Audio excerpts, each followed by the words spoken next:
Hey everyone, I'm Holly. and I'm Amanda. And this is Where Were We?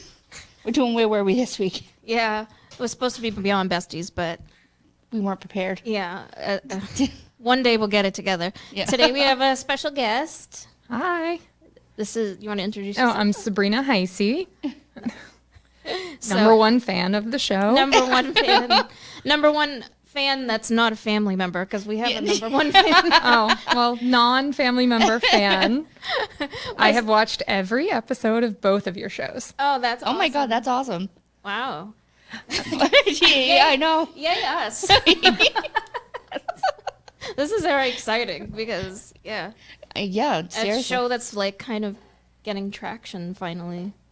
Yeah. So, And can I ask you questions? Because I feel Yeah, like sure. So, what inspired you to start a DATV show, a podcast? Like, what was your hope in doing this? And then I'll tell you why it stands out so much to me.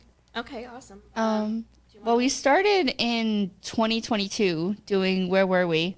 It's been an idea for a while, and we kind of just did it. It was a great outlet. Like, you know, in my life, I was going through a lot, like with my brother who was sick for, he had stage 4 brain cancer for 5 years. And so it was like a great outlet, like trying to, you know, get our minds off of things. And also like, a couple of the times he's on a couple of the episodes, which is really nice. That's so nice. You know, I can hear his voice. Yeah, and it's stuff not like that. it's an audio episode because we Yeah. didn't start doing video till recently. Yeah. And where is your podcast on? Like, which platforms? Because I only have seen you on DATV. So we're on Spotify, we're on YouTube, Podbean. Podbean. Yep, Podbean I don't too. know. Maybe I don't listen to enough podcasts. Yeah, we're trying to expand. Well, TikTok. TikTok too. Yeah. We try to make TikToks, but then we just end up scrolling on TikTok. Yeah. So it's not. One thing that I found on TikTok is because I run a TikTok page and then I have my personal page. Is my personal page is my real algorithm. Like, it's set to like the things I like, and I don't know what the heck's going on my official, my other page, because when I scroll on there, I'm like, what is this? Like, I don't want to watch this. I want to go back to my homepage. So I have to like remember which one I'm even scrolling on. So this started on Spotify in 2022, and when did you bring it to DATV? I think it was like 10 episodes, right, so far? When April? Yeah. April was our first episode, early April. Actually, that was like, it just happened. We wanted to know more about like Podcasting. and someone told me on Facebook when I had asked a question, and they were like, oh, you know, DATV does all kinds of workshops, and you know, so I reached out to DATV about like the workshops and stuff, and I found out about all of this, and I was like, this is amazing. No, it's such a free resource. And It really is. It's amazing. Ron was just It's like, amazing. do you want to just do your show? Yeah. And because, like, especially he was drawn to the paranormal one because, like, he's like, we don't have anything like this in Drake. Yeah. So why not? Why not? And we're like, okay. Yeah.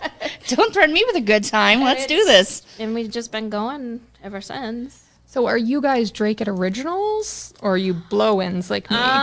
Well, technically, I grew up in Drake It, but technically my family is a blow-in because, like, I was very small when we moved to Drake It. I was, like, under 2. I was, like, just short of 2.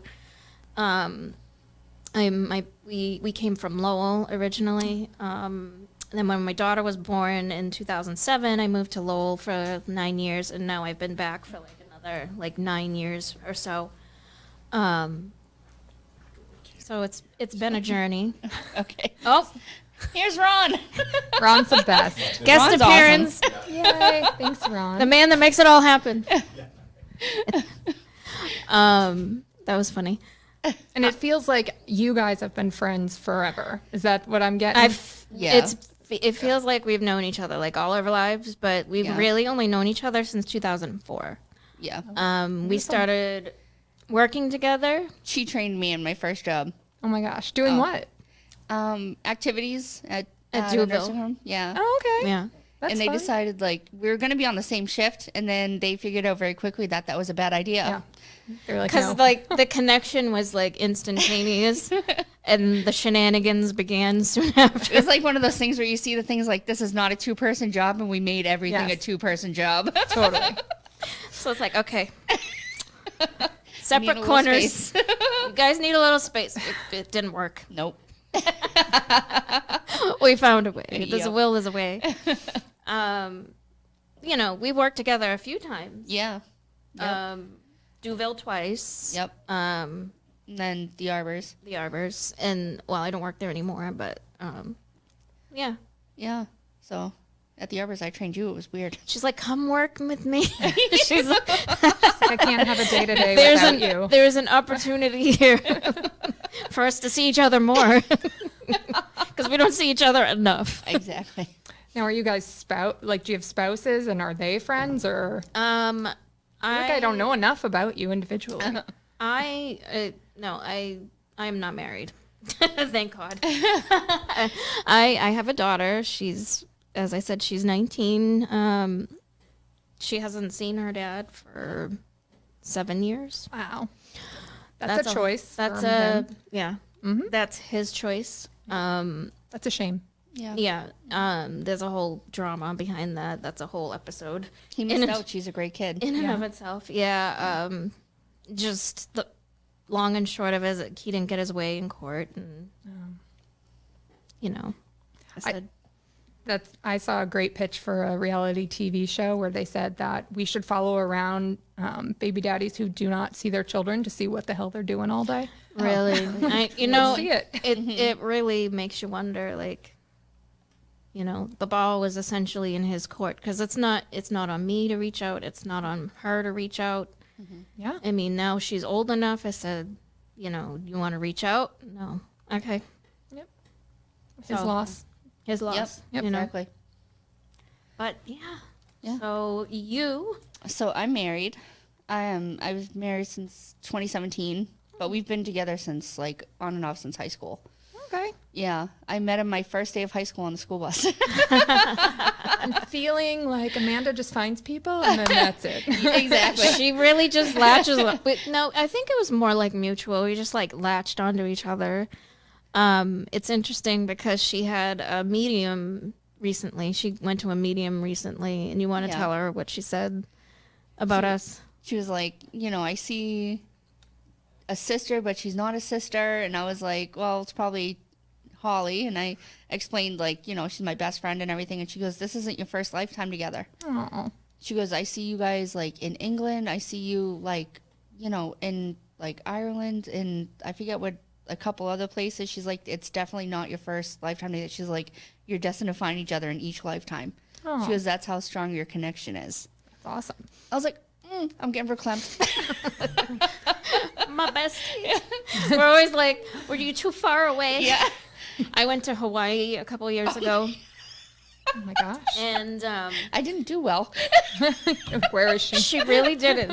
She FaceTimed me while she was at work because she heard on the news or Facebook or something that Mount Kilauea was erupting. Mind you, I'm on Oahu. Mount Kilauea is like the main Yeah, island. the big island. Yeah. She calls me.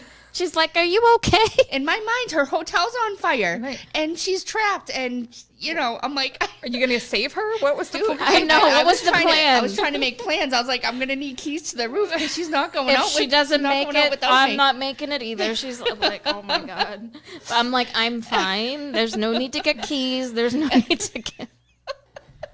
Like, there's no action plan.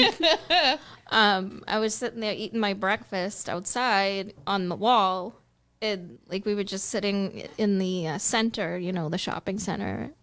I was scared. She's sitting there I was like, I was freaking out. I was like, I literally told my boss, I was like, I need to call Holly. I'm like, there's a volcano erupting. I'm like, I think that's where she is. I gotta see if my bestie's okay. Hawaii erupts a lot. It does. So, yeah. It does. And unless you're on the main island, I guess there's really no concern. Yeah. Yeah. That's the only one I've been to, actually. The main island? The main island. I've never been anywhere else. I would like to go to the main island next time we go. You didn't go to the main island? No. Oh. So like I went this was the second time going. The first time we went to Oahu and Maui. So what's considered the Big Island? Like It's called the Big Island. Just the It's- Big it's Island. It's literally just called the Big Hawaii. Island. Yep. Hawaii. okay, And then I'm learning. Then it has all the other islands, however many there are. There are like the main islands, and then there's a whole bunch of little, Yeah, one's privately owned. Oh, really, Yep. dude? Yeah. Imagine having that kind of money. No, it's not like that. It was like a land trust or something. Yeah. Oh, okay. I thought it was like one of those billionaires. No, Like they wish. They want Yeah. it. They're not getting it. good, Good. good. They have enough. Yeah. Yeah, literally. But, don't get me started. No, let's get you started. So what are the things you try to hit in terms of topics when you're, because you guys are all over the place, which I love, but like, is there like categories of like, we want to talk about X, Y, and Z? Well, we do get a little political. Yeah. Good. A little bit. You need to. Yep. And I know this town's very conservative, and we are not. Nope. Which is why I'm a fan. So like, we're not trying to like spread hate or anything, it's just we're trying to open people's eyes, like I would say it's the exact opposite. Like, we want you to open your eyes. We want you to see what people are going through. Like, bring out the empathy. Like, see what, your fellow human beings are going through right now. And other people are doing that to them, and that's not okay. yeah, and like we were trying to make a point, and then someone tried to, some keyboard warrior was Oh, yeah. saying that we were being, specifically you were being yeah. racist. What? Yeah, Yeah, it I was missed like, this. because we were talking about voters in I think it was Tennessee. Yeah. I think it was Tennessee, and they were trying to make it like rearrange the map so like hundreds of thousands of black voters wouldn't be able to vote. Yeah, they do that in a lot of states. And they it's always try awful. to redistrict. It's We were just trying and to it was point just out so unfair. that it was unfair, and then they said that her statement was racist. Oh, wait, we're keyboard warriors on Facebook? Yeah. They were just telling me that, what I said was inappropriate, that I need to think of everybody else and not just them. And I'm like, really? Like, I was like, the audacity. I basically told them where they could go and how to get there. We're just Good. pointing out that, there's marginalized people out there and And here in Drake it. spreading information. It's not misinformation, it's fact, Yeah. stating a fact. That's actually one of the reasons that I started a Drake It TikTok page. Every Facebook page in this town is run by old white men. And so I said, when I want to talk about Drake It, I'm going to take it somewhere where nobody else is. Because I felt like, one, when people argue on TikTok, it's not the same as when they argue on Facebook. Facebook feels very conversational in a way that TikTok, we're all just scrolling. Like if you read the comments, cool. But most of the time people don't. Right. So it gives you an outlet to sort of post things without needing to like defend or respond. And I guess I've been around Drake It long enough to just know I don't care what any keyboard warrior says about me. I told Amanda, I'm like, they don't even have the They didn't even have like the gonads to like show their name. Right. They just went anonymous, and I was like, delete. block, delete, whatever. Yeah. Like if you don't even have the gonads to like put Use your name. Yeah. Like, come on. Well, that's my favorite part. So when I started my page, it literally says in the tag, like, we read the comments so you don't have to. So I will screenshot something like that, take out anybody's name, right? If they did post it under their name, because I don't want to like put people on blast or whatever directly. But then we can all go on TikTok and laugh about their stupid comment. You know what I mean? Like it gives you an outlet to like take that hate and make it funny for someone else. Yeah. No, I know a lot of people that follow a lot of people. We follow a lot of people Yeah. that do that. Like, Yeah. They put the comments up on blast, not necessarily the name, but yeah. Gives you a chance to just, who cares? Any publicity for your show is great publicity. Let them talk. Yeah. About it, you know. And then there was another one recently. What What was it? Oh, the person on TikTok, like one of the videos. It was a dude, right? Yeah, it was. Always a dude. Yeah, Always a dude, probably white It cis was like man. one of the clips that you posted, and he's like, something to the Oh, the point one- of like, was I it can't one believe that they she say this posted, on. or- Yeah. Oh, what did I do? like- It was on me. No, But it was like it was a comment on a clip that one of the clips you posted, Oh. Yeah. and He was basically like, who watches this anyway? I can't believe they do this on public access. And Yeah. like, I'm like, dude, who watches this anyway? You do, apparently. Yeah. you do. Because, You're commenting. yeah. Thanks for I can't your believe support. they talk like that. And I'm like, there's a reason we're on demand. Yeah. Yeah. Because it's not as, what's the word?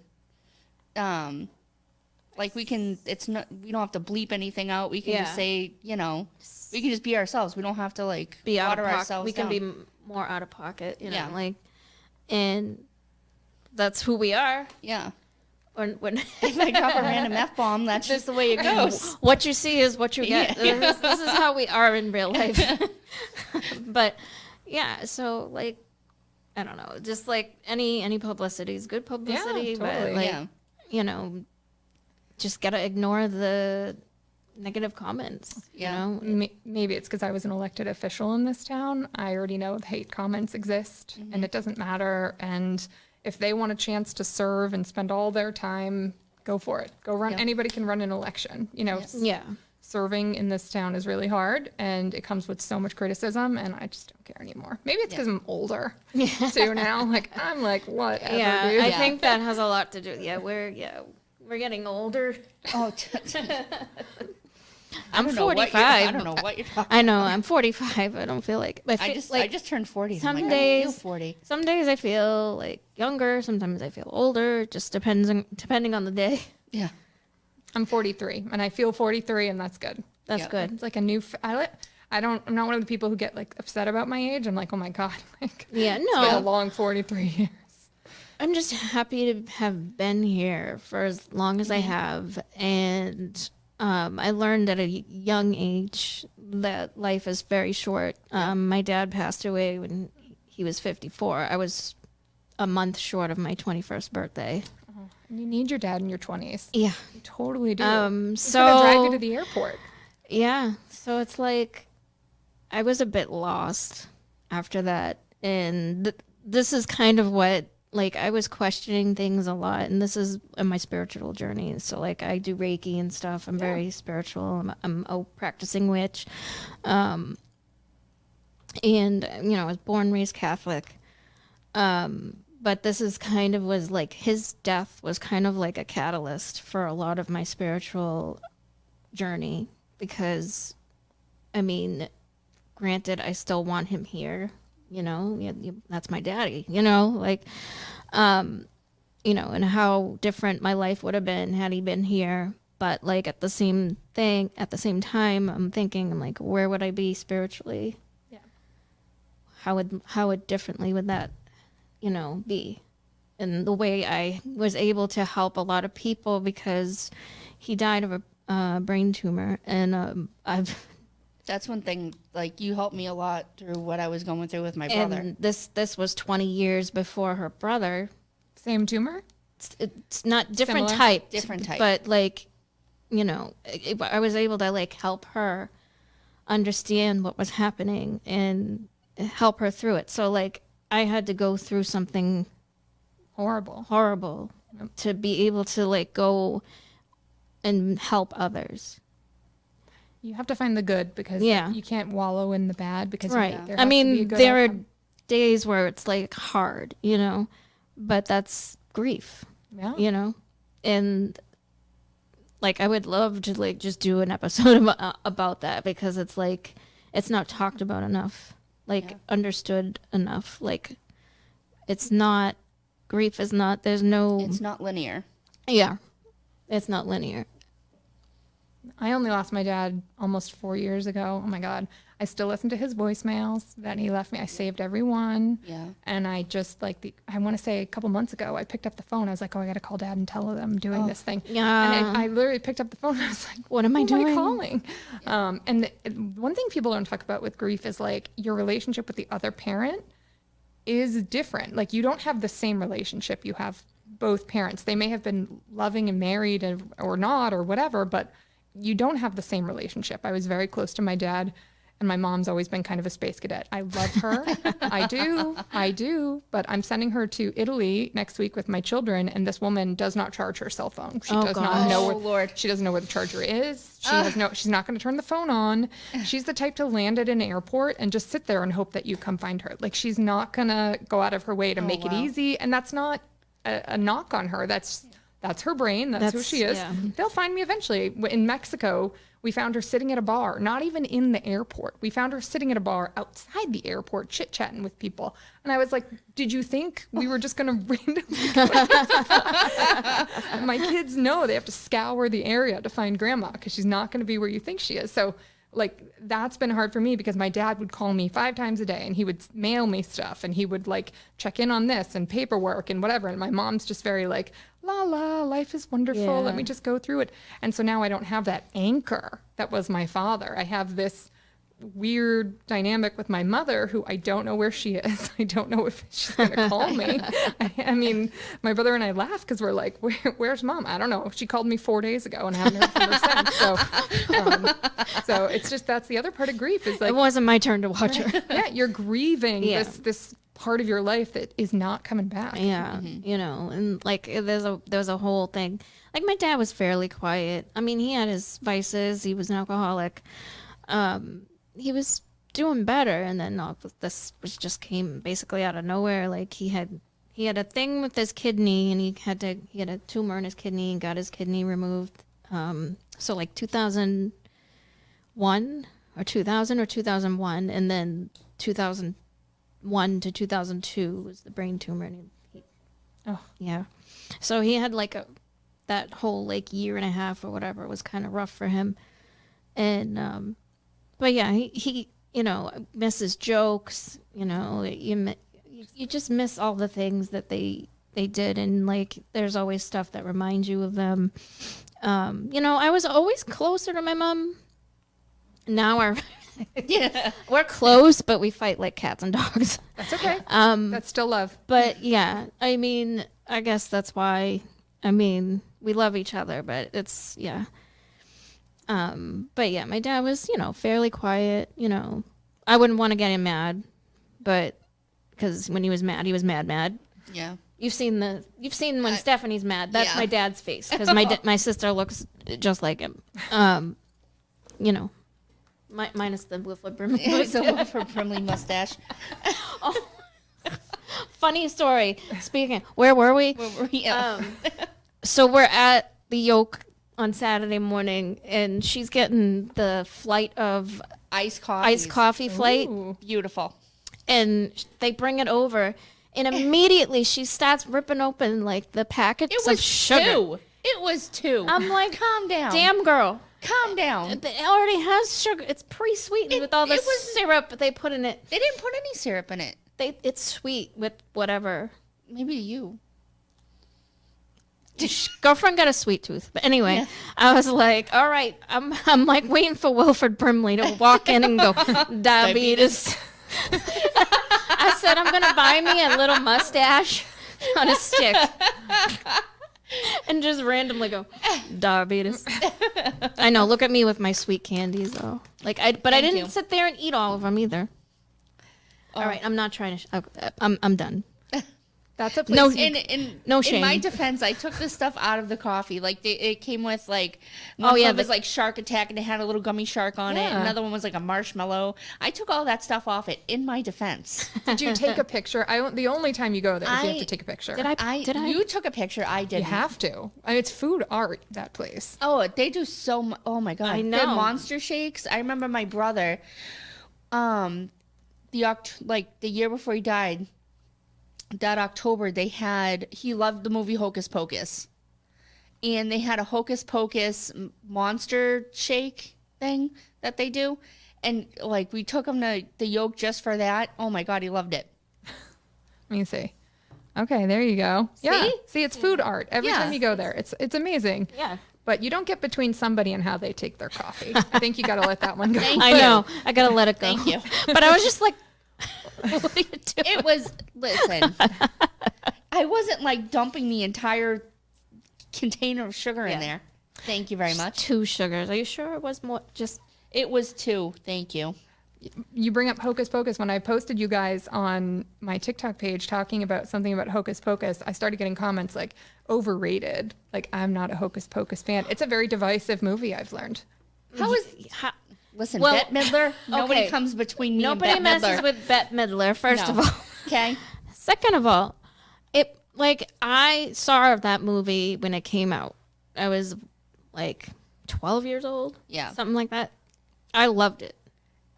I mean, at the time, I think it was a flop. Oh, yeah.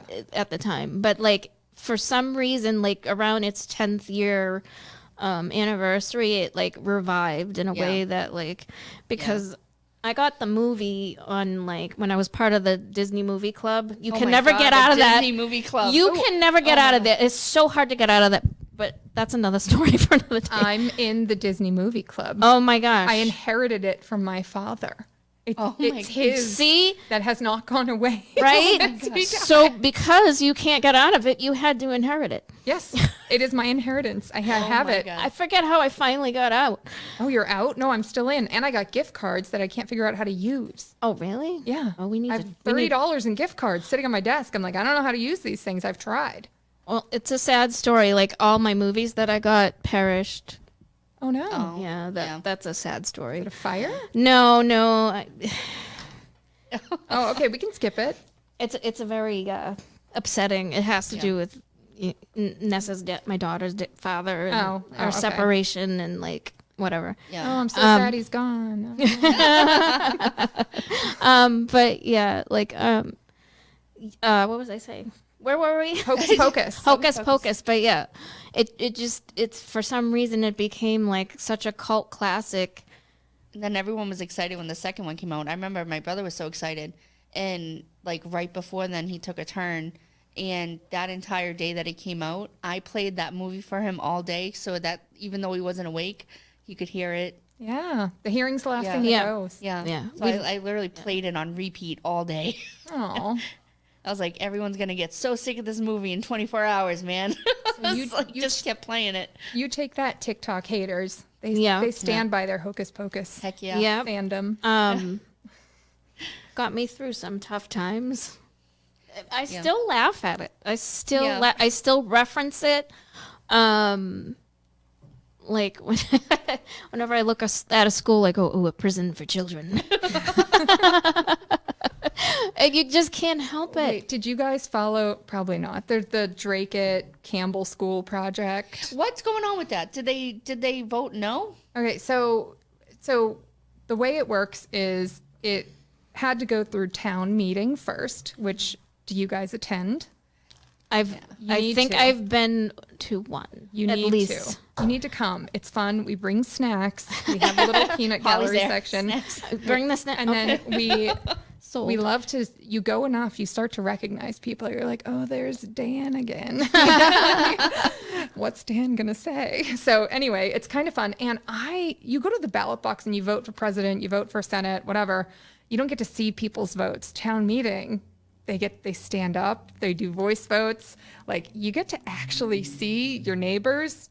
Not only do they say stuff that incriminates them, but you get to know their address, and it's all on public access TV. So I love town meeting, and I think it's so fun. And my husband was actually, his family is very involved in the town they're from in town meeting. I know it's a very niche New England thing. So anyway, the Campbell School Project had to go to town meeting to put it on the ballot for people to vote at a special election, and you have to get 2/3 of the room to agree to it. So it's not a 50-50. It has to be 2/3. So it's a big number. So you have to not only get there, you have to bring your friends. They have to bring their mom. Like everybody who's a registered voter needs to come in, needs to do this. And then the town moderator in Drake, bless their heart, George used to do it. And he would get into fights with people, which is always funny. And then now Brian Flaherty is our town moderator, and his daughter's on our soccer team. And like, so he's great. But I mean, it's a tough job in this town to be the moderator. Because people come to fight and Drake, which is the fun part. So we got the 2/3 easily at town meeting to put it on the ballot. And then it went to the ballot and it lost.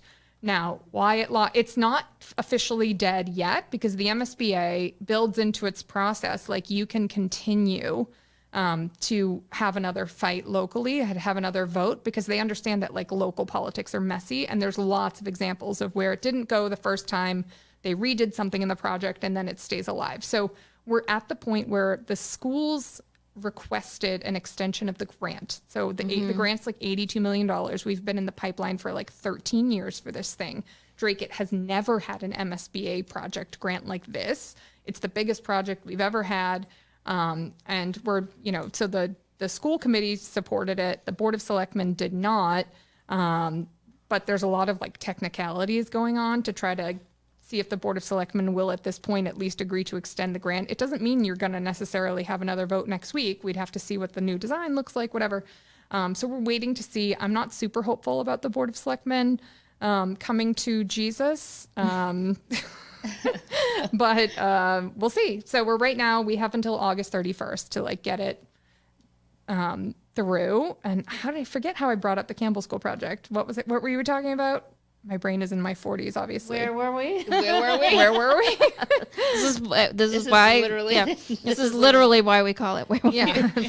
I don't know. You just came up with because you wanted. I don't know why I went. I don't know why I went there, but in my head it was like, "Oh, have you heard of the Campbell School project?" All I know is it needs to be updated, because when I went to school there, like half the AC didn't work, and we got put into trailers. Yeah, and that was back way back when. Like way back when. My brain just clicked. I remember you were talking about it looking like a prison. Yeah. So schools. Yeah. In the actual like public comment debates, these elected town officials said, "Why is it so fancy looking? Why don't you just build it like a a block, like a, I don't want to say just a prison." That's literally what they said, but kind of like that. Are you kidding No, me? your elected officials want to build the Campbell School like a prison. That's ridiculous, dude. They already ridiculous. do look like prisons, and you're bussing them in like you would bus inmates. Yep. Like, Yeah, seriously. I'm sorry, I'm just being whatever. That's But like, ridiculous. that's just how my brain I mean, works. think of all that Lowell did with the high school and everything. Like, But the thing from is, what I like- hear, they did a great job with like it. They're where not did they done get yet. the money though? Like, where, like An MSBA grant. Lowell got their money from an MSBA grant. So they had it thinking that it would come like out of our pockets, and In Lowell? Yeah, I mean, in Drake, like would it come out of our tax money or like? So if the project was approved, basically it's 50-50, right? 50% would come from the state, which is technically also your money, right? The state gets money to give to cities and towns to build school projects. There's two different types of MSBA grants. There's a whole new building. That was what Lowell High did. And that is what Drake at Campbell School would have been. And then there's a separate project for like core projects, because they understand that there's a lot of really old buildings in Massachusetts. So if your school just needs a roof or just needs a heating system or something, there's a separate grant project to do that. So either way, they don't give you 100%. But in this case, they were going to give us 50-50, right? So they were going to say, we'll pay 90 million, or no, we'll pay 82 million, you pay 90 million. So it would have been an increase in your local taxes, but the rest of the money was your state tax money that was coming back to Drake. And so now $82 million might go walk over to, Chelmsford or Billerica or somebody else that like we're not going to get. So it really is throwing away the opportunity to have our own state tax money come back to us. But yeah, it would have been a local tax increase. People are just afraid of their taxes going up. They already are going up. By how much, and like, whereas everybody's already on the struggle bus, like it begs the question, like we knew that these schools needed repair, and, not only repair, like basically replacing. Yeah. We've known that for a while. A long time. I remember when the Richardson, when that was built, like why did they build another school when they already had 3 on that property? Like, why didn't they, like, I'm sure the Campbell School needed to be worked on, or the Greenmont back then. Yeah. So like in retrospect, like, Well, I would say for school property, one thing that people brought up is, why would you build the Campbell School on the current Campbell property? And it has to do with the fact of you can only build on town land. Right. Like, we can't just say, okay, like Amanda's house looks like it would be a nice school for Richardson, so buy Amanda. Like, we're not going to do that to people. So you have to go with what you got in terms of land. And frankly, as a parent who lives across the street from the school complex, I love that my kids can all go to all their schools in the same place. That's such a unique thing that Drake has. I can't think of any other town where anybody could say my kids went to school in the entire school complex from preschool to 12th grade. Like, it's cool. Like, Yeah. and, you know, it's just, but it's something we own too. It's just by circumstance But that we like own it. that, I mean, I worked at the Richardson, so like Oh, okay. with that being said, like it's a logistical nightmare. Like, is. I mean, Yeah. they made improvements. Sure, I was in a terrible car accident in 2021. My car was totaled, and before they had fixed the layout of like parent pickup drop off, so someone rear-ended me, and then I ended up rear-ending that person in front of me, and then they Oh rear-ended my gosh. the person in front of them. So it was 4 cars involved, and it was a parent that hit me. And yeah, just because like I'm like, why did they have 4 schools in one? It's just like, it's a logistical nightmare, first of all. And then my poor car. I know. That was a sad day. But yeah, it just like the traffic over there. I mean, I live there, so that's my whole life. Is the Yeah. summer's great because all the students are gone. But I work from home now, so I don't care anymore about the traffic. There you go. So But what was your job at the Richardson? I was a para. Oh, that's great. Yeah. Love it. Love I to all the did paras. 3.5 years with special needs, and then like the first 2-ish, yeah. Was 2-ish it a years. burnout? Like, you were just, after a couple of years, you just Well, couldn't do it? it like, you know, I was fine. It was fine, and then like COVID happened, Yeah. and yeah, that kind of like burnt a lot of us out. Oh, totally. Some of them like the lifers, I'm like, call them lifers. Oh, yeah. And they're still all there, but like it was just, it was a great job, and I loved it. If I had known in my younger years about that, I would have done that, and I would have stuck that out. But I'm like, approaching, like at the time I'm approaching I'm in my 40s, like It's not too late. I'm still trying to figure out what I want to do the rest of my life. My sister jokes with me, "You're already looking for another job. What are you talking about?" Why not? Why not? Start over again. Who cares? Over and over again. It's fine. Until I find Just find whatever. Yeah. But you know, it was good. I just, you know, and I was good at it, but it was like it's very it's tough. One thing I learned about life is you don't have to find a fulfilling career. You don't. You can find fulfillment in so many other things in Yeah. your life. Very true. Like, all you need a job for is to pay the bills, to have Right. health insurance, unfortunately, and like do Yeah. stuff. But like I'm not saying I don't love my field. I do. I'm in research administration, but like, what the heck is research administration? Yes. You What know? is that? I was It's gonna like say. it's helping scientists get grants for their funding and help administer the grants that they have. Because That's there's why a you're lot so of rules. smart with all this. I think I wouldn't say I'm smart. I would say that I watch too much DATV.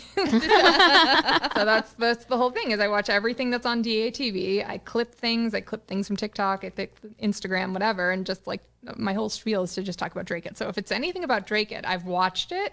And that just makes fun. But back to the job thing, like, you just don't have to have fulfillment. You don't. You can have a whole wonderful life and all wonderful friends and great hobbies and spiritual journeys, and none of it has to do with work. Like, Yeah, so I think that's what Yep. that's what I'm doing, because like, no, I don't want to sound like unappreciative, but like, no one wants to work. no one wants to work. That's no fair. one just goes up and says, yeah.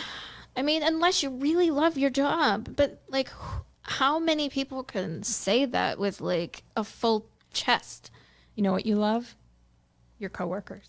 You love your community. You love those friendships. And we don't even miss jobs. We miss the people we used to work Well, with. We yeah. miss the laughs. Well, like, that's what I say about the Nash, because I worked with so many wonderful people. Like, I miss my friends, I miss the people. Yep. And it's unfortunate that they couldn't work with me in with my schedule that I wanted. And that, and now I'm starting to build a community at my new job.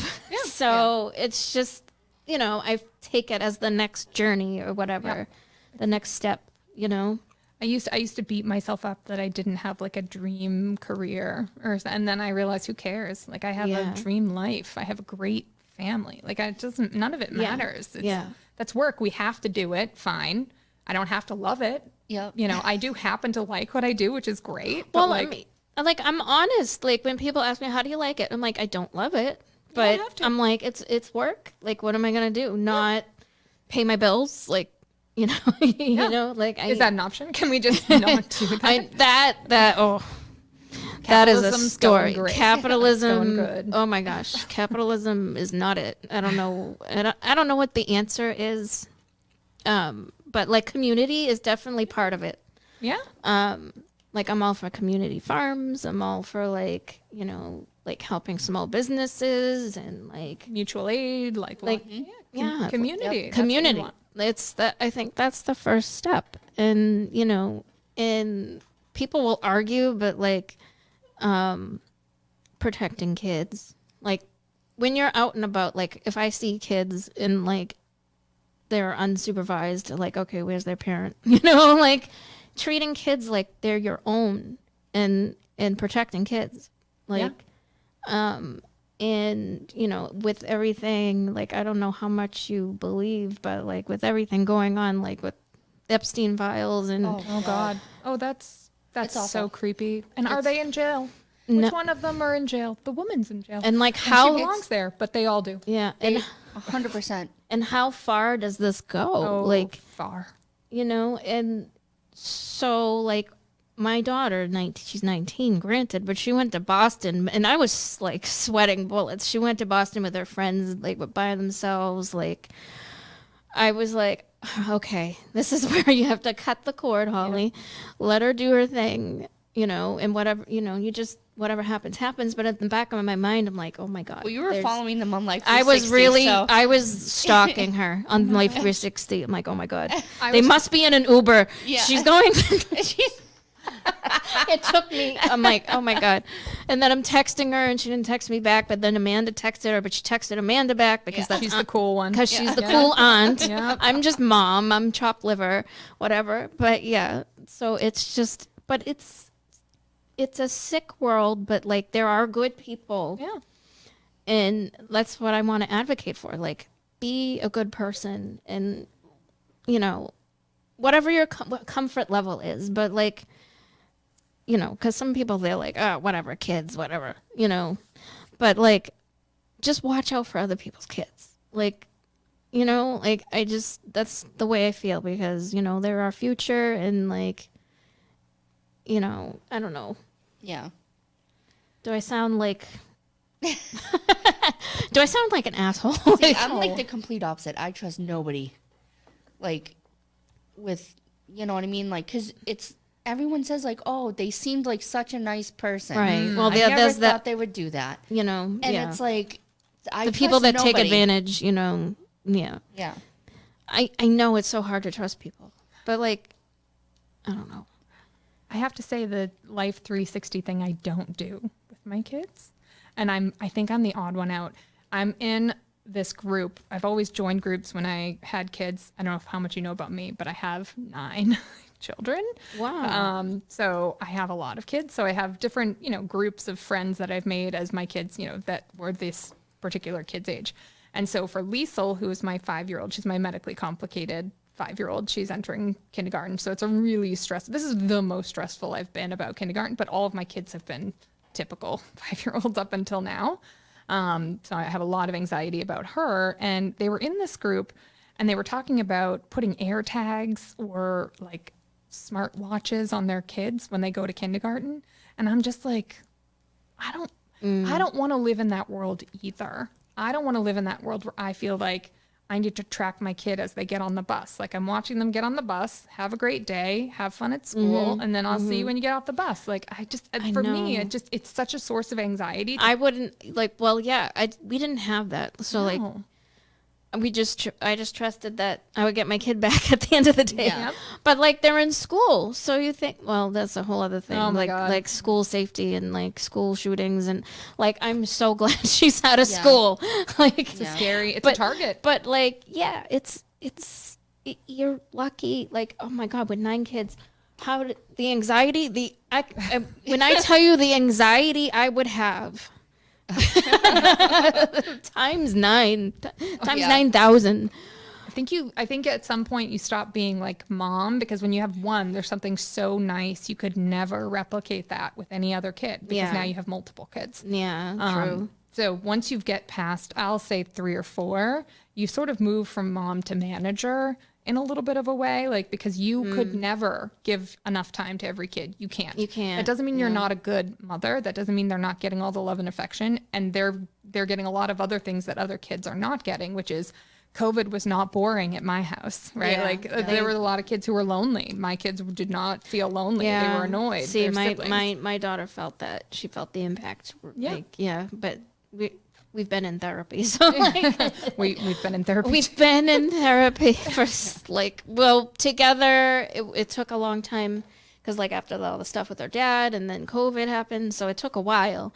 But we're in a space where we're like we have a good relationship, and so yeah, that's a good. Thank you for sharing that, because that's an awesome perspective to have, because she's my only one. So like, yeah, what a special thing that you've given her. Yeah. All of you. That's something I struggle with. I can't give that and then to my on kids. your side of it, I gave them siblings. Some of them may not enjoy that. And that's an interesting perspective. Yeah. Yeah. I think you have to have a lot of kids to see the perspective of it. Because I feel like with 2 or 3 kids, first of all, nobody looks at you. You're crazy if you have 2. But once you have as many as I have, everybody, that's the only thing people even know about me. Somebody posted on TikTok, she's got 37 kids. I'm like, Jesus. I do not know. I was like, you had to for being start such a real fan, young, but no. 37, to have 37. Oh my gosh. And then people assume there's a religious component when they find out we have this many kids too. I was like, no, there's no religious component to this at all. Oh yeah, people just assume. Yeah. assume, Oh, she must be religious. Homeschool. Yeah. That's the other one I get. Oh, you must homeschool. I'm like, oh God, no. My kids all go to Drake at public school. Although I would have, if I could have, I probably would have homeschooled. Really? Yeah. Oh, what a giant I know. mess. Our friend Bonnie. Yeah. Does it. She did fantastic. Yeah. She was perfect for that. Yeah. Yeah. I'm like, do you have to be smart to do that? Because no, I mean, there's a lot of resources and a lot of help with that. Yeah, that's a level of dedication that I think teaching is phenomenal. I think there's definitely some people who are cut out for it. That is not something I would want to do with my day, is teach my children. There's qualified, wonderful, amazing teachers who can do that, and that's not me. Yeah, there are a lot of amazing teachers, and there are a lot of teachers that aren't so amazing. Oh, yeah. Honestly, I think a lot of people who thought they would be good at homeschooling got a taste of that in COVID. Yeah. I know, I helped my brother, or I tried to help my brother with the homeschooling thing for the girls, and by day 2, I was ready to tear my earballs out. I was like, earball, what the hell? Earballs? Earballs. Eyeballs. Eyeballs? Eyeballs. Holy crap. Jesus, I'm tired. But I just remember, we're supposed to be doing a spelling test, and I'm reading the word to them thinking that they're going to write, they're supposed to spell out the word and everything. And I got one of them drawing doodles and another one, doing something completely different. I'm like, what are you guys doing? You're supposed to be doing spelling. Oh, well, I want to read this. Oh, I needed to draw. I'm like, just keeping them on task. I was like, nope, not for me. Not for me. Yeah. That's the other thing I've learned about myself. I'm going to say I had hands-off parents when it came to schooling. My parents never checked my homework. Yeah. I signed all my own forms. They never did. I mean, they were there was an assumption in my house that everybody had a 4.0, and everybody but me did. But I didn't even get caught because They never checked. They never went to they never attended a parent-teacher conference. Like, there was none of that. So they were very hands-off in that way. The expectation was there, and it was set that you would do well, but there was no follow-through on it. And I feel like I've adopted a lot of that with my own kids. Like, yeah, they get homework packets. Well, that's on them to do. Right. Like, I'm not going to fight my kid every night to do their homework packet. They know they're supposed to do that. If they don't do that, the teacher's going to call them out on it, and they're going to learn a consequence at school for that. And I take myself out of the equation. I'm like, if I had to do spelling, fine, I'll do your spelling with you. Yeah. But you need to bring me the paper, and you need to say, hey, Mom, I need your help with spelling. I'm not going to go in there and like triple check you. Like, if you are old enough to go to school and do this, you need to take ownership for it. Yeah, after a certain age, homework was a real issue. But she was in an after-school program, and they helped her with her homework. So, like, by the time she came home, it's just dinner, whatever she Fun. wants to do, fun. Because I think that is ideal. Yes. I really do. I think home should be home and school should be school. Like, if they want to do some sort of homework assignment, like, let them. But I don't believe in homework. Yeah. To a certain extent, maybe like, for certain things, but like, I'm not, I don't know how to like articulate that, but like, but I'm a big advocate for like home, like, because that's teaching, that's setting a precedent. Like when you're out in the workforce, like, you shouldn't be bringing work home. No. Just like, don't they put tell us not to bring home to work. Yep. But like, it should work both ways. Like, you know what I'm saying? Yep. I'm picking up what I'm trying to throw down. I'm picking up what you're putting down. I'm a big advocate for the team, for the people who work under me, that you should not put Outlook on your phone. You should not put Teams on your phone. Work is at work. We're not brain surgeons. Nobody's going to die if you don't respond until tomorrow. And if you set the precedent that you're willing to respond at 9:00 at night, that means they expect me to do that. And I'm sorry, I'm not going to do that. I'm not on the clock. I don't get paid extra. Right. So but one thing I'm really big about with my team is you have to hold the line. If you, Holly, are being nice and doing, because the person's asking you to do something and you want to do it, okay, fine. But when you cross the line, now we're all expected to cross the line. So we have to hold each other accountable to say, we clock out at 5 and that's it. And we're going to take care of whatever you need tomorrow morning, but we're not going to do it at 6. Yeah. And if everybody sets that same standard, then your home can really just be your home, and you don't have to bring work home. So that's the message I preach. I really feel bad for teachers, because a lot of them bring their their work home. And they care so much. They a lot of them, and they don't get paid extra for that. Nope. Like, if you're sitting there correcting papers because they have to be done, and you have to input grades, like, that's just insane. We don't pay teachers enough. No, we do Not at all. Drake pays the least Yes, of all the towns around I us. can attest to that. Yeah, Yep. Paris even less. Oh my gosh.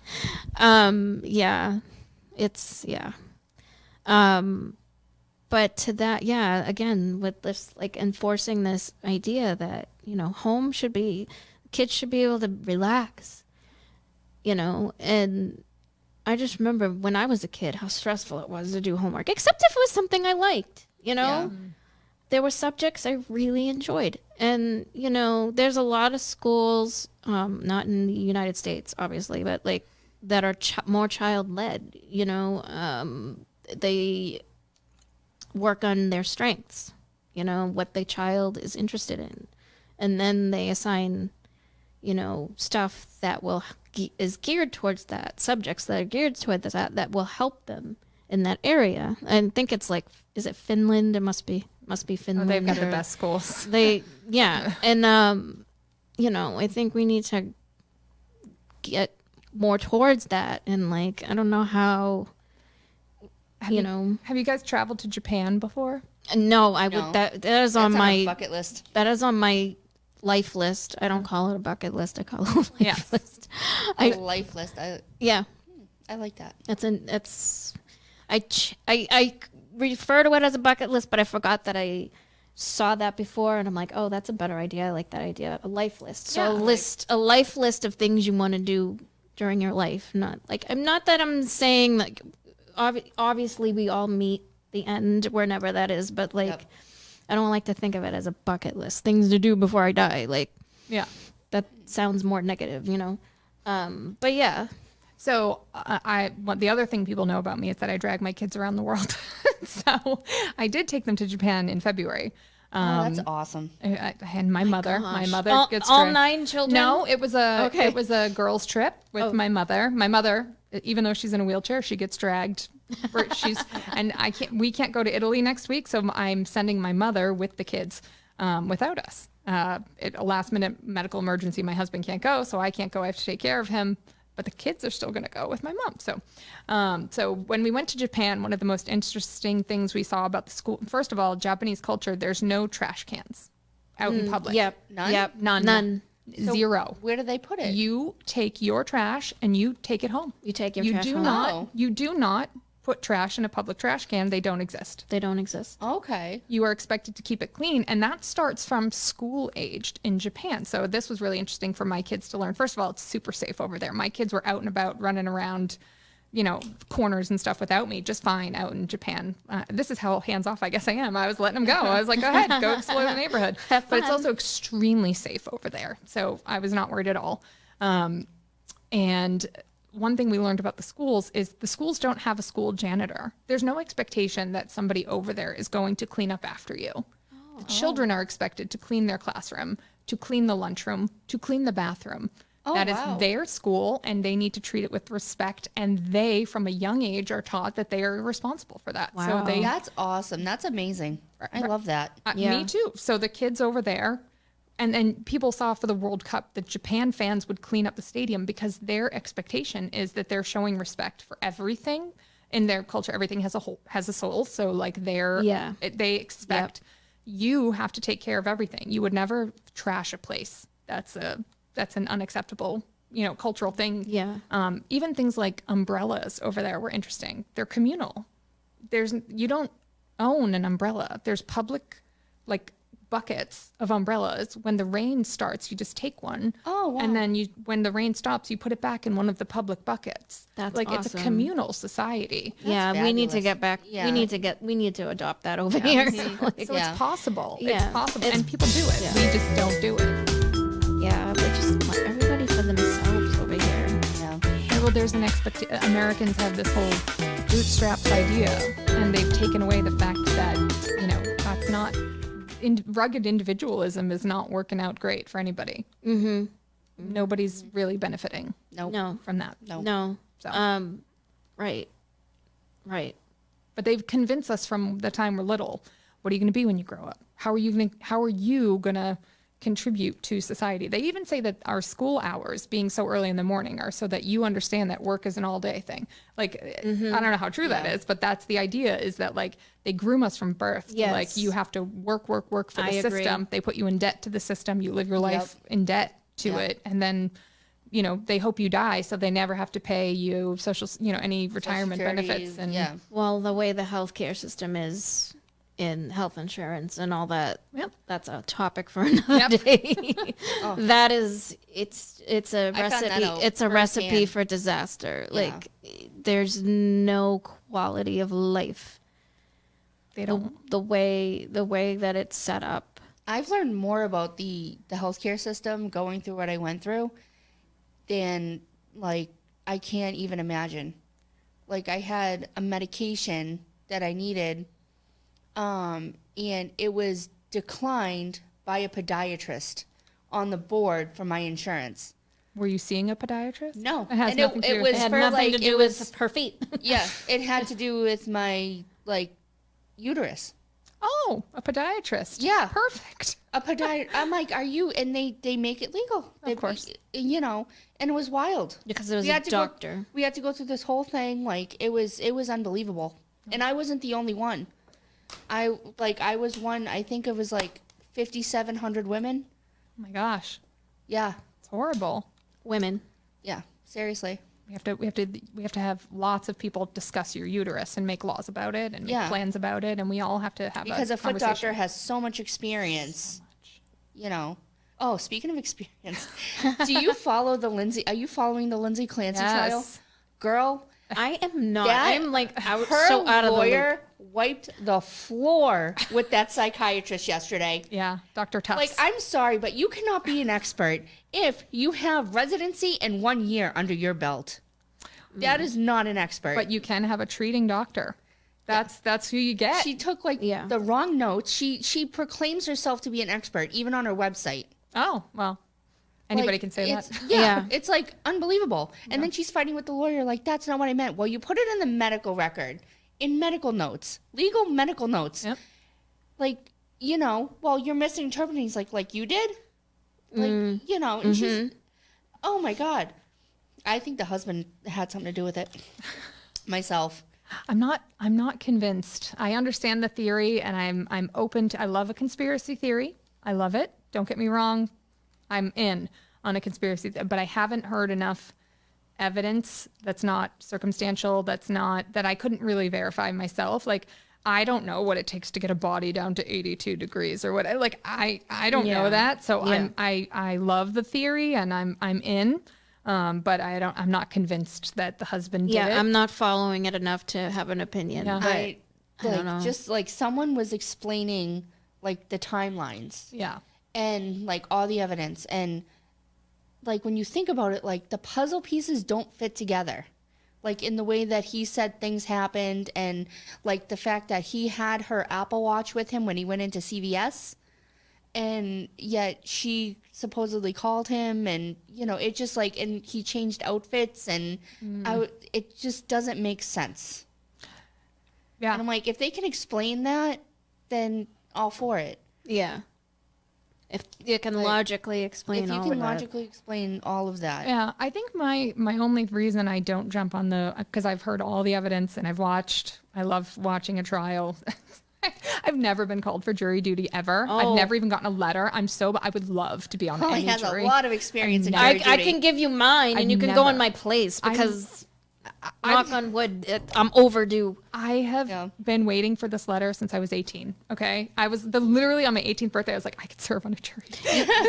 If anybody's watching, she's your girl. Yeah, I want to be on it. Send her Yes. letter. Never once. I've never had to reject it or try to get out of it. I've never even been called. I had a friend who got federal grand jury. I was so jealous. Holly. 3 months? Did you serve? A year. Federal grand jury. Oh, okay. Boston. Oh, yeah. I was so jealous. I wanted to do it so bad. I mean, so interesting. it was a good experience, but do I ever want to do it again? No. Yeah. Well, I want to do it. Sign me up. I'm sorry. If you get if you have to do it for like a year, I think you should make more than $20 a day. Totally. I mean, think about like you're missing 8 hours of work every Once a week. once a week, and you're getting paid $20 a day. I think it's up to 50 I think now. it's 50. Now it's 50. I think federal, at least back when I was doing it, federal, it was 50. So. Okay, 50. But still not But enough. That's still not enough. Like nothing. So the person who sat next to me at work, she had the office next to me, she would have to come into work when the day broke there. So our boss let her just switch her hours to be basically evening. So that she could still work her full-time job. That's a long day. It's a long day. That is a long day. But she wanted both. She wanted the experience, and she was called, so she did both. But it was a lot for her. But it was interesting. And they even voted to extend it, but then I was pregnant. I got pregnant. Oh. And then like riding in on the train, like an early pregnancy was no bueno. Or late So- pregnancy. So I was like, can I be excused? Did they let you? Yeah, Oh, yeah, that's they good. let me. I'm like, yeah, I milked that. Yep. No, but it was a great experience. But yeah, I would never want to do it again. I've been called for jury duty at least 3 or 4 times since then. I'm so jealous. That grand jury was my first time being called. I was 24. Yeah. So from 18 to 24, I hadn't been called ever. And then my first time being called was for federal grand jury. Like my dream. She's so That is my jealous. dream. She's so jealous of me. I love it. It's people get to have experiences that you want, and you don't. Sometimes you get picked, and sometimes you But don't. I did learn a lot. I won't be doing any dealings with Wells Fargo, or what was the other thing? Because it was like all of the cases were like, you know, financial federal like stuff, like, you know, racketeering and all that. Oh. Yeah. Oh, wow. Yeah. White collar crime. Yes. Some was like fraud. Some was like identity. Identity theft, fraud. One case was, we did have one bank robbery. Ooh. Obviously, it was a federal bank. That's why we were able to take the case. But it wasn't like super exciting. But like some of the witnesses were from Russia. Oh, Which nice. was interesting. Okay. Obviously, I can't name names. Nope. I don't even remember names. Yeah. Like, I'm a bad witness. Like, dude, I couldn't even tell you. Yeah, like, one name. Yeah, I would be horrible because we had jury because I don't have the attention span. So we had to take notes. I'm horrible at that too. They'd pick you because you're like, I don't know. I don't know. Just. But yeah, it was cool. Yeah, we got to like interview witnesses and like ask questions. It was cool. And then you would decide to indict people. Right? Yeah. So you don't get to see how it ends, though. That's the part I want to know. I want to. I know. I thought you were like on the whole trial. So we were an investigative jury. So what all our position was we just had to see if there was enough evidence to indict and to go to trial. Oh, I thought you were like doing the whole like. My God, woman, no. That would be fun, though. That's what I'm saying. I was like, oh, okay. You want to know how it ends? Yeah, that's what I was like. I want to know what happens. All right, fine. Then you can go to jury duty. No, federal jury. No, thank you. But the Lindsay Clancy, I love the internet because we can all be the jury. Like, we're all watching it all day. He's bringing in someone from TikTok.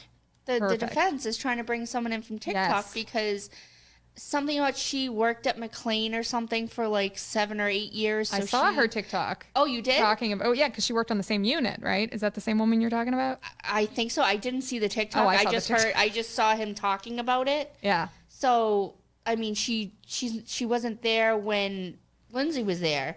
Correct. But she's worked it there and she 7 years, including as like a supervisor or something. And I'm like, oh, okay, where are we going with this? Yeah. She's so invested. The reason I'm not totally like, the husband did it, it's a total cover up. Maybe, but like, why would you confess to killing your children if you didn't? Like, that's the part where I'm like, something in her made her say that she did it. I just think a lot of people let this lady down. Like her psychiatrist, her doctors, I'm sorry, but if you told your husband that you were having all of these thoughts and ideologies and everything else, and yet you still leave her alone with the kids? I know. What? You will not get me catching saying that this dude was a good husband. I think we've all collectively proven he was not a great husband. He was not a great support system for her. No. Even if she fully did it and he really just had no idea. There's something amiss about him. Mm-hmm. Yeah. He was not a good... Whether he had something to do with it, I don't know. Yeah, I don't know. But like she said, he's not winning husband of the year or father of the year. Absolutely not. Nope. Anytime soon. Yeah. Nope. I just feel bad, like, the kids, man. Like, I mean, just, like, it's awful. Yeah. He should be culpable at some aspect because, he should have been watching his kids. You know what I mean? Yeah. Like, I'm sorry, like but protecting his kid. Like I keep saying, protect your kids. My thing is, if you tell me you're having all these ideologies, I get these kids. Like, these kids are coming with me. We're going someplace else until we get you worked on and better and all that, and you're safe. Because hearing someone say that they were having all these thoughts, those kids are not safe, and it's completely obvious. Right. That, you know what I mean? And it's like so many people let her down. I will say though, there's such let those kids down. Let those kids down, absolutely. There's such a stigma though around postpartum psychosis or any psychosis. To be totally honest, is that if you tell people, "I'm hallucinating," right? How many people are willing to even admit that, and let alone.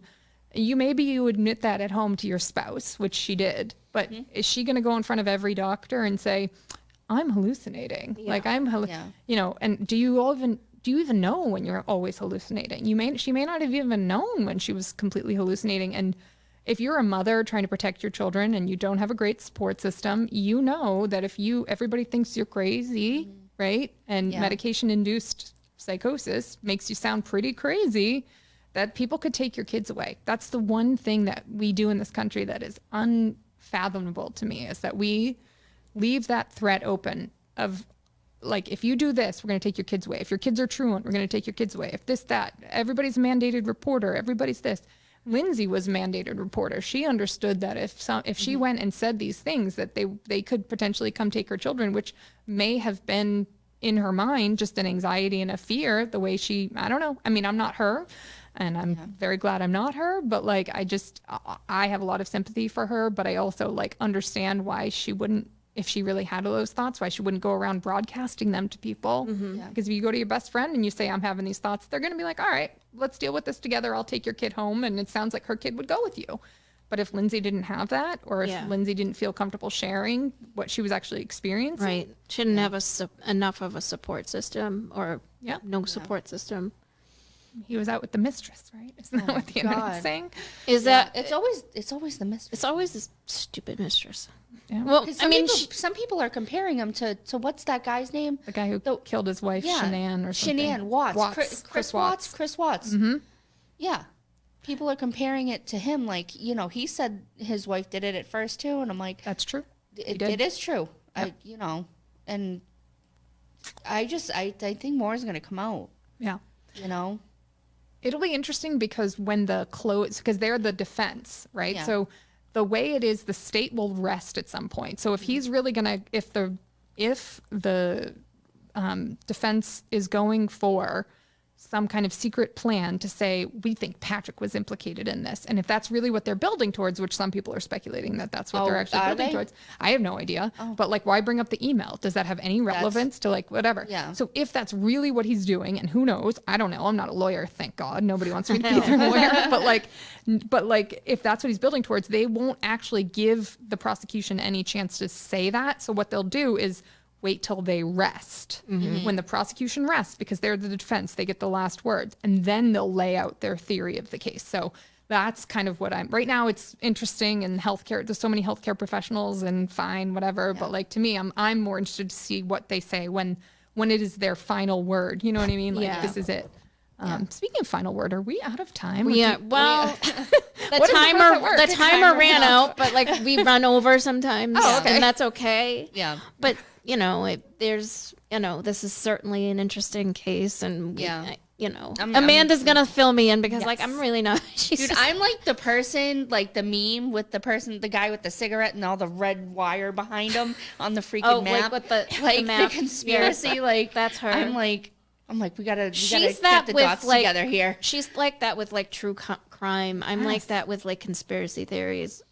Oh yeah, and aliens and all that. Oh, I like that. I'm making she's all about that. My husband's like, he comes home, he's like, should I be worried?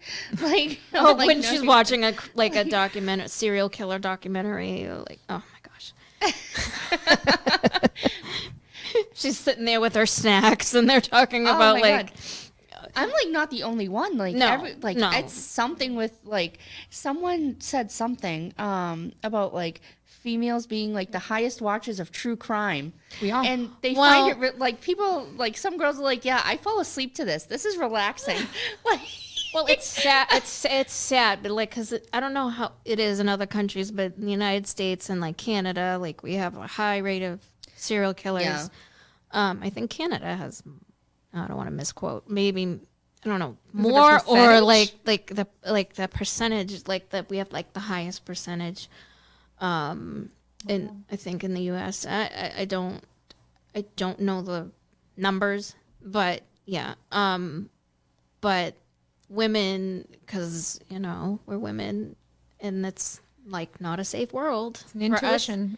It's not a safe world for us. So we watch these things to be informed. We know the pattern of a serial killer. We can probably sit there and profile like along with a professional, because like we have to know these things. It's like a act of self-preservation, like almost like to protect ourselves, to protect you know, other people, to protect our kids,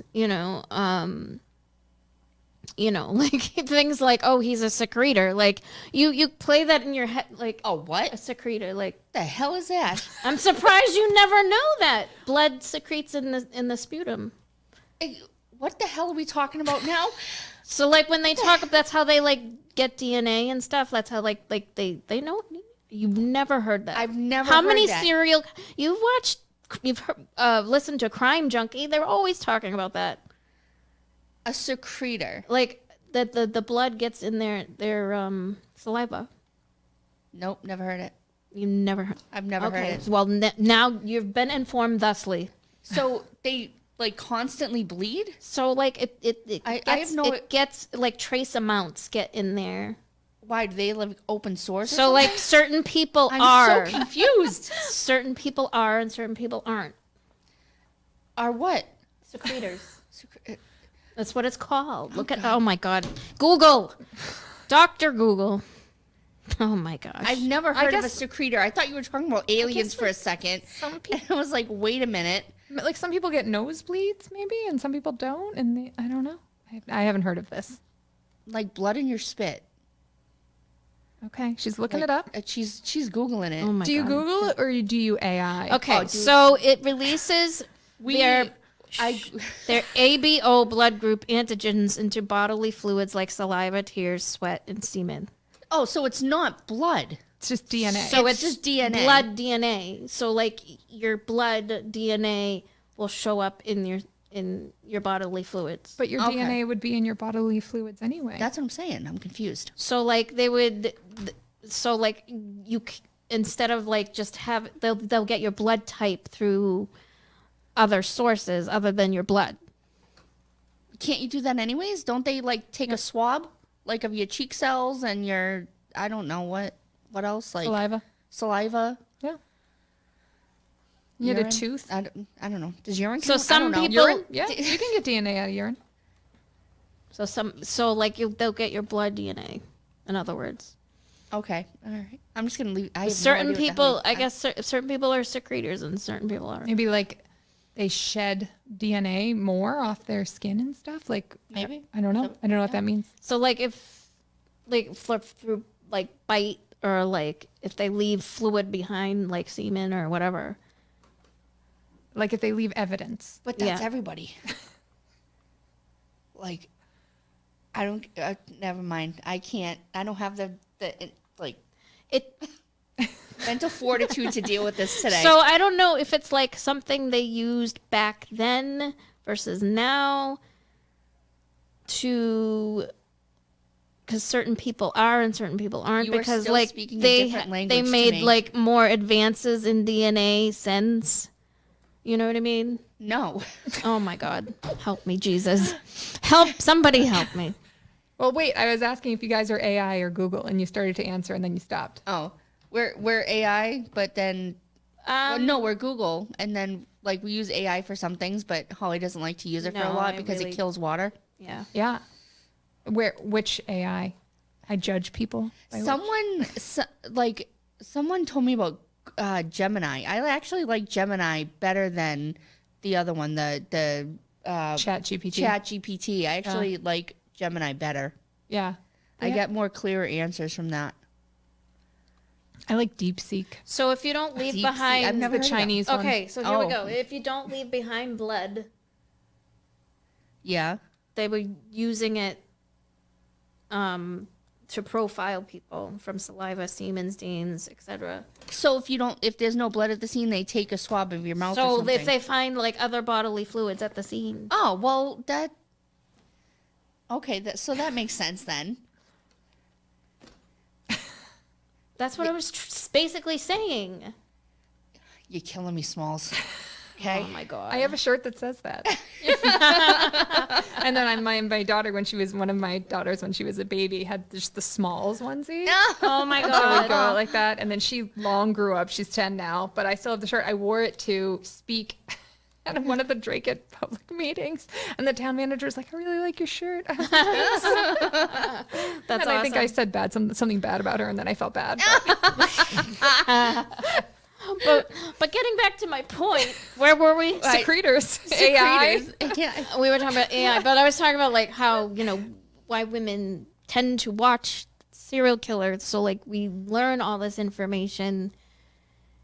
So you know what to look out for. Like you know what to look out for. Not that we're trying, not that we expect bad things to happen, but when they do happen, we're informed enough to be like, okay, we're not just gonna sit there and blindly be like, okay, the police are doing their job, but like, Right.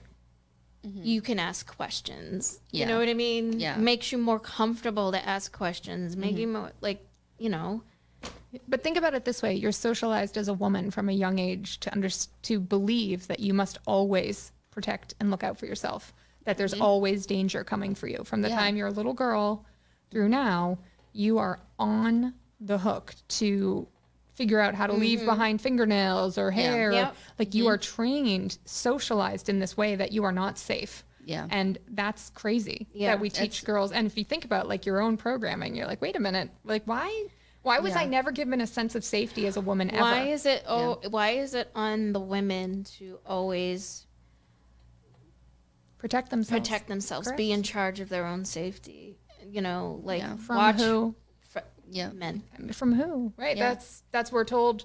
Don't wear this. Don't dress like that. Uncle's coming around. Don't do Like this. the weird uncle. Like, Yeah.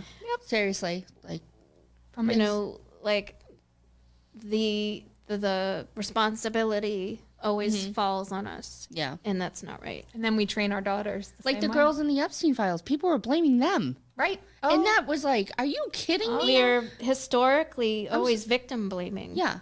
even now and they've weaponized Me Too lately, which has been an interesting Yeah. turn. They've realized that it's very effective to say, oh, we have to believe all the women regardless of what they say. So now we must believe, and we're supposed to, right? But they're really taking it, they're turning it around now and weaponizing it to say, well, I'm sorry, we have to believe them regardless of if there's any corroborating facts or anything else, because they've said it and they're a woman, thus you have to believe it. So it's been an interesting thing. But yeah, we were raised that we have to protect ourselves. And so I thought there was an interesting internet experiment where they went around and they asked women, would you live on a planet of women only? Oh, 100%. But when they asked men, would you live on a planet of only men? What did they say? Absolutely. Absolutely not. No. But we all said, yeah, sounds great, right? Yeah. Like, what would that feel like? What would that look like to live on a planet of only women? We would thrive. Oh, we would thrive. Totally. Oh, we would have so much fun. Oh, yeah. Oh, we would not be burning wouldn't each have- other at the yeah. stake. That's for No, damn sure. no. We would be. Oh, we she's wouldn't a have to witch. be like, That's awesome. good, guys. We found a witch. We needed one. I don't know what we needed her for, but we do. Yeah. It's like We wouldn't be scared walking down the street at, we could go walk out at night you and not even like worry. not clutch your purse and cross the street if you saw a guy coming at you. But not one man in that experiment said Well, that he that would want to live on that goes planet. to testify to Yeah. how much men are not admitting that they are the problem, like part of the problem, like that's admitting it right there, because they know. They know. Yep. They know. They know. And all men benefit from the bad behavior of other men, even the quote unquote good ones, because the bar is so low to be a good one Yeah. that they bare minimum Is considered Prince treatment, Yeah. and it's really crazy. Oh, look! I did what I was supposed to do. Right. I Look at followed me. through. I followed through on one thing. Oh my gosh, he's amazing. My God, let me take my pants off right now. The bar is in hell. The bar is yeah. That's the problem. Speaking of hell, I was like, I don't know what your feelings are about Mitch McConnell. Oh God, is he dead? He's got to be dead. Is the question he's of dead. the day? I'm sorry, but now they Question said of the he's week. left rehab He's and now he's dead. at home, but no one has seen that guy. He's dead. No one has saw him leave. No one has seen him in months. I'm like, and he puts out a press release. I'm sorry, that's not good enough. Show your face, dude. Well, they want to get through the primary, right? Isn't that in No, September? the time is up, so they can't even call another person to fill a seat. The time's up. No, well, you have to be able to call it, but it's who's going to be able to fill the seat is the Yeah. question, because you always have to have a mechanism to fill a seat if somebody dies. whether it's a special election. Wasn't there like I heard there was like a time limit. It was like last week. I think or the week before. I heard it was September. They have to push his death through September. Which is very fitting considering what he did when Ruth Bader Ginsburg died. Oh my God. And that he said, absolutely not, we'll never hear this. And he didn't. And it just moved along as normal. What a moment in history, like to think about that. But like, yeah, and that he would be parallel, like holding up a seat. But yeah, he's totally dead. I think when he comes out as dead, I think every person that said they talked to him, that they did this I talked to him for 20 minutes. And everything, every one of those people should be in jail. Yeah, the best law we have is the FOIA. I have the right. This is why it's way more fun to not be an elected official. I can see your text messages. I can see your emails. If you are talking about government business, I can submit a FOIA request to get it. In every place except the Massachusetts State House, who excludes themselves from all records requests. We're the only state that does it, where I can, I can go ask my Drake elected officials for their emails, their text messages where they talk about town business, their Facebook Messenger app messages. Like, I have the right as a resident to go ask for that. I have the right at the federal level to go ask for that, but at the state level, you do not, and that's unique to Massachusetts.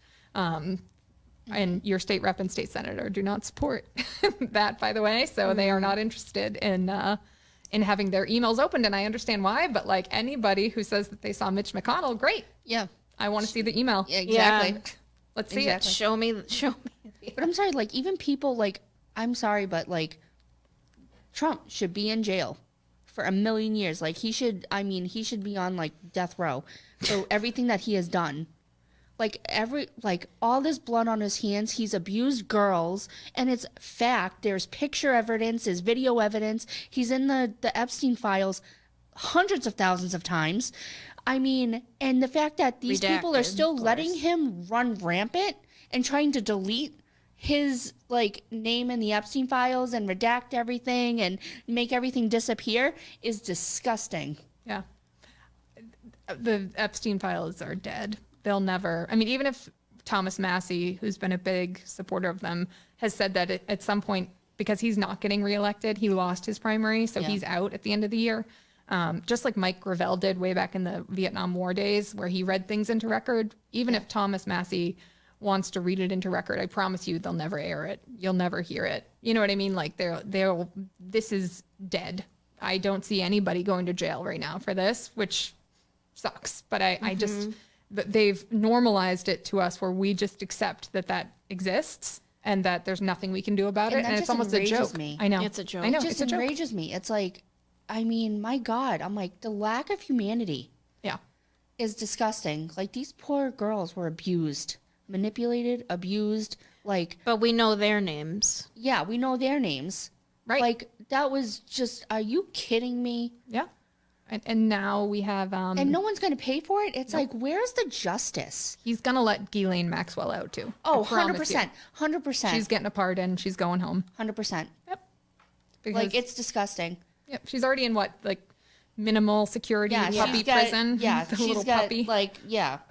Because she knows something and she has something. She has something on him because why else would he move her to there? Right. Yep. But that's the thing is when you're rich and powerful, you don't go to jail for these things. It's awful. I know. I just like, I'm living for that day where I just see like, when that day comes, he's going to have to be like either cremated somewhere. Like it's going to have to be super secret. Cause do you know how many people are going to use that gravesite as a toilet? For a bathroom. For a bathroom. Like honestly, like that's going to be the most desecrated grave you've ever seen in your life because it's just, I would say I know there's a lot of like, I think Donald Trump's terrible.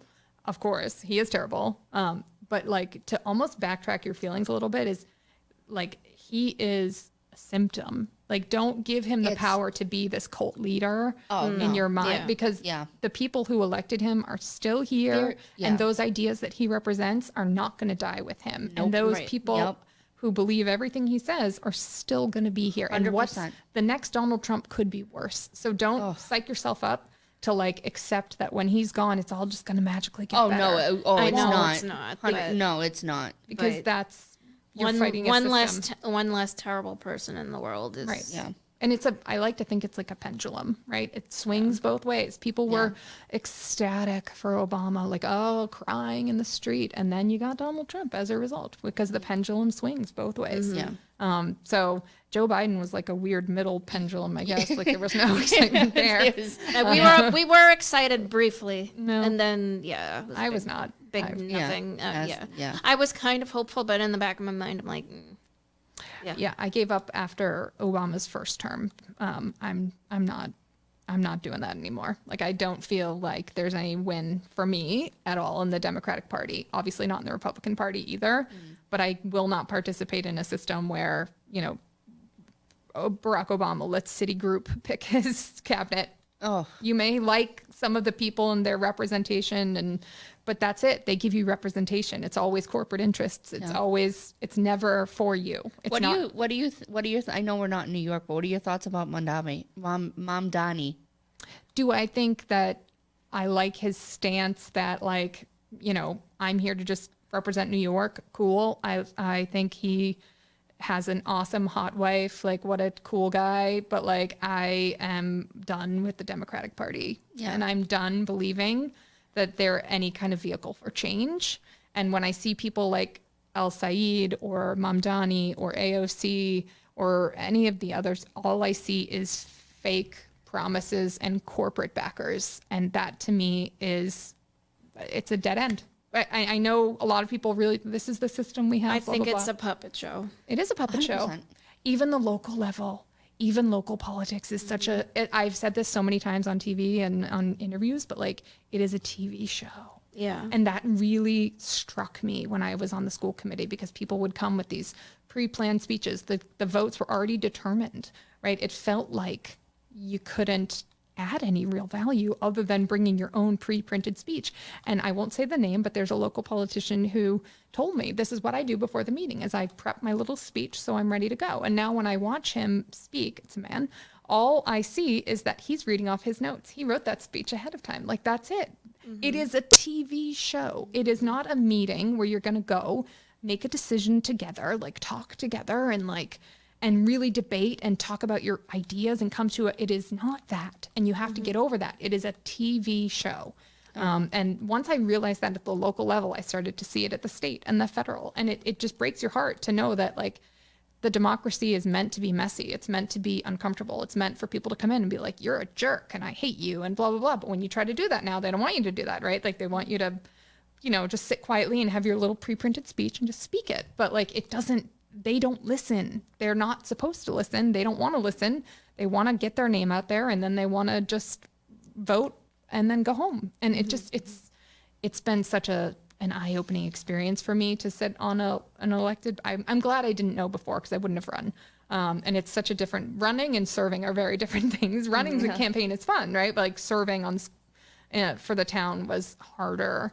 I won't say it wasn't fun. There was definitely some fun stuff that you get to do. Shout out to the, you know, janitors and maintenance guys, because like you get to be part of like discussions about like union contracts and stuff, which I found really interesting. And like sometimes they want things like, listen, we need winter jackets, and something you would never know, like, oh, they do need winter jackets, they're out there shoveling, and here they are, they're fighting for winter jackets. Like, what an ask, you know? Like, I don't know, I just learned a lot, and I really like that part. But like, man, so much of it is just a TV show. Yeah, it opened your eyes. Yep. And it's okay. But like, I've learned enough from seeing the system enough and meeting the people enough to know that this is not how you find, you know, the slow, they'll convince you the incremental change is good enough. And it's just not. Is it working for you? Is it working for you? No. It's not working for me. Right? The incremental change, and Mamdani is just another incremental change. He's just another, let me fix your pothole. That's your job, dude. You're supposed to fix my pothole. They called and complained to the town about they fixed the pothole. A pothole in front of our house. There you go. Yeah. Good. That's what they're supposed to do. You shouldn't be excited. That's your tax dollars. They're supposed to come fix that. They should have fixed it before you called. They're supposed to have. Yes. Because this thing was huge. It was, it was a tire popper. Yeah. And they fixed it, but did they fix it because you called, or did they fix it because they knew they had to fix it? You know, like, who knows? Yeah. But either way, we'll never know. Even if you never called, they were still responsible for fixing it. So don't, you know what I mean? Like, don't be like, oh, they're so responsive. Well, that's what I said. I'm like, you see them going around town filling holes. Yeah, call them. You know, that's what they're doing anyway. I know. You guys gave me a great political idea for Drake It, believe it or not, because you guys were talking about.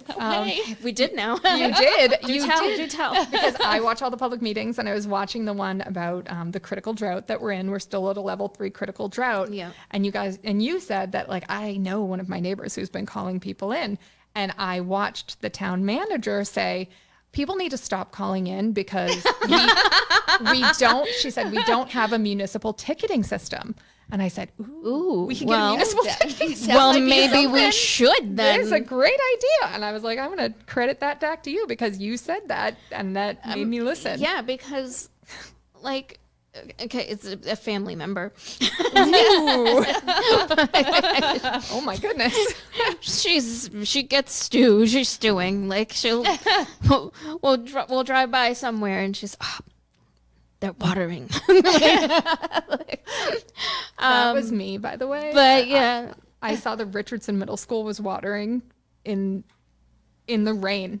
And I took a picture and I put it on my TikTok page. Yeah. It's like, not only is it a critical drought and they're not supposed to be watering, but they're watering in the rain. In the rain. Like, what are you no guys less. doing? Like, what are we doing? But here? we should get a municipal ticketing system. Yes. And then she could call and could make us money.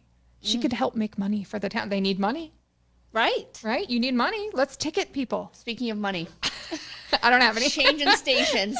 What do you think about Drake It not having fireworks or anything for 4th of July? The 250th anniversary. There's nothing. Honestly, I don't give a shit. Like, am I supposed to care about that? Like, I care about it because it's like everyone else did something. Like 250. I know it's not the greatest, I know But- we're not. I know, but but the principle of Yeah. it. But I'm guessing you don't follow Drake at politics and local budgets enough to know that the town never pays for it.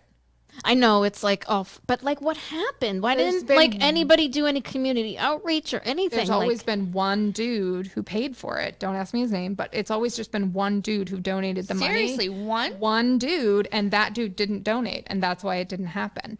Well, why are we just Wow. relying on one dude? Yeah. Well, because this is Drake It, and we're relying on one dude for a lot of things. Wild.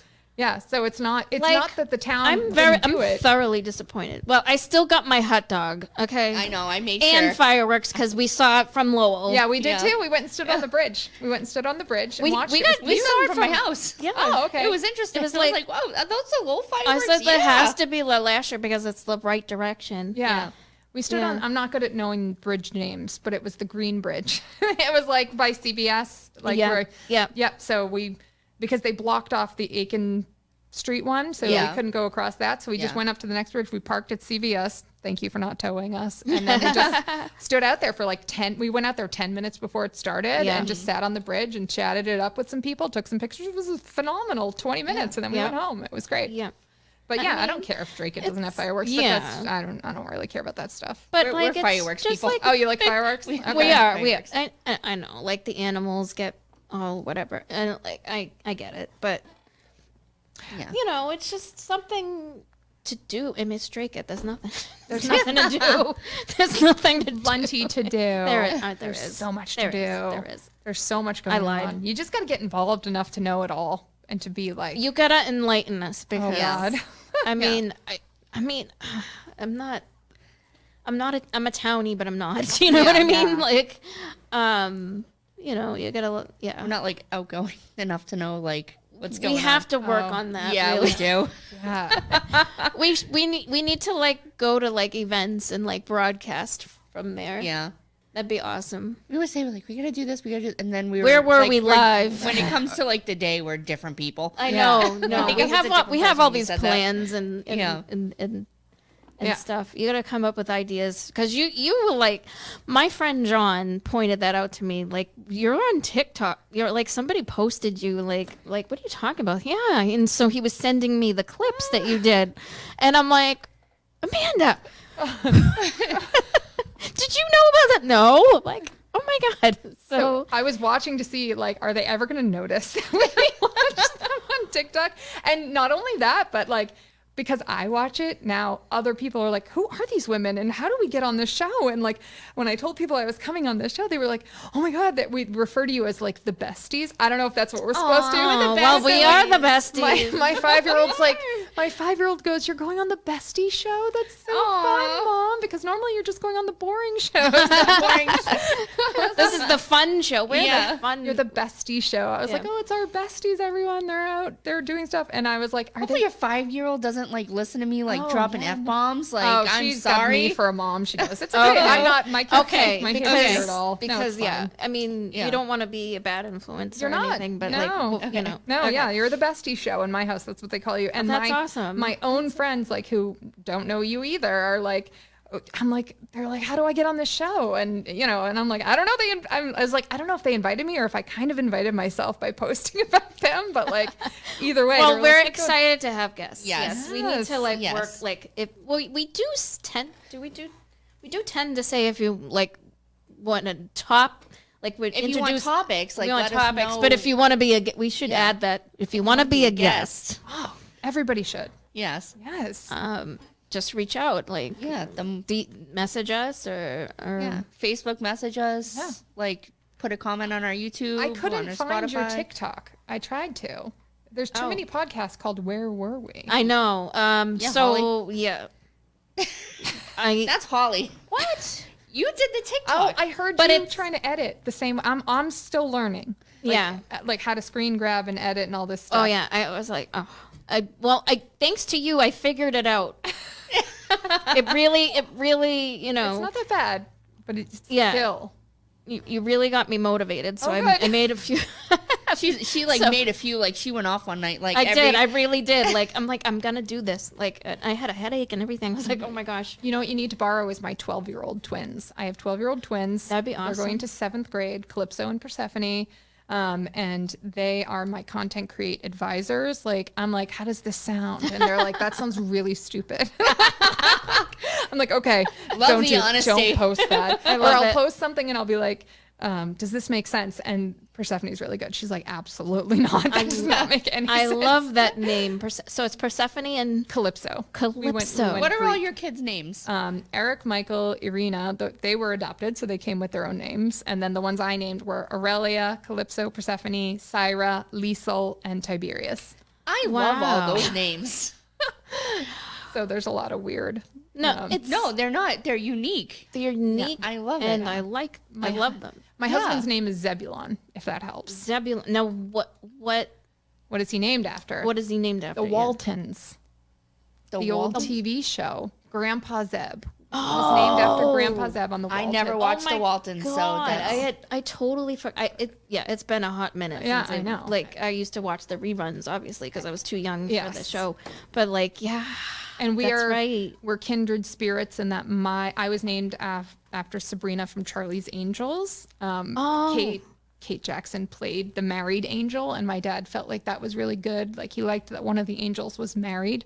And my parents decided before they had any kids that she would name any boys full stop, and he would name any girls. And they got girl, girl, girl, then a boy. So, so my dad got to name 3 complete names of all his daughters on his own.